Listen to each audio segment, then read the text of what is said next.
माझे मेंटॉर स्नेह देसाई यांच्या सक्सेसचं सिक्रेट आहे त्यांचा माइंडसेट. मी त्यांच्याकडनं बरेच गोष्टी शिकले. पहिलं म्हणजे taking responsibility of our own life.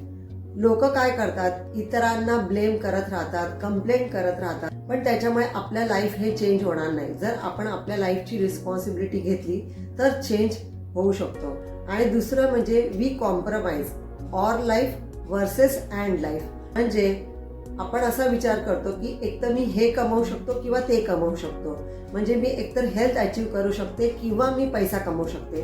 तर तसं नाही, आपण आपल्या लाईफमध्ये हेल्थ आणि पैसा या दोन्ही गोष्टी अचीव करू शकतो. तिसरा म्हणजे 7 पिलर्स ऑफ होलिस्टिक हेल्थ. पहिला म्हणजे आपलं शरीर. जेव्हा आपल्या शरीराची आपण काळजी घेतो, आपण हेल्दी राहतो, तेव्हा आपला माइंडसेट पण चांगला होतो. जर माइंडसेट चांगला तर इमोशन्स चांगले, इमोशन्स चांगले तर रिलेशनशिप्स चांगले, आणि रिलेशनशिप चांगल्या असेल तर आपण लर्निंगवरती फोकस करू शकतो. लर्निंगवरती फोकस केला तर आपला वर्क लाईफमध्ये प्रोग्रेस होतो. वर्क लाईफमध्ये प्रोग्रेस झाला तर फायनान्समध्ये ग्रोथ होतो, आणि फायनान्समध्ये ग्रोथ झाला तर आपण स्पिरिच्युअली देखील ग्रो होऊ शकतो. जसं आपण कॉन्ट्रीब्यूट करू शकतो, लोकांना मदत करू शकतो. ही रील इतरांबरोबर शेअर करा. जो कोणी एखादा प्रॉब्लेममध्ये आहे आणि ॲक्शन घेऊ शकत नाही त्याला नक्की याचा फायदा होईल.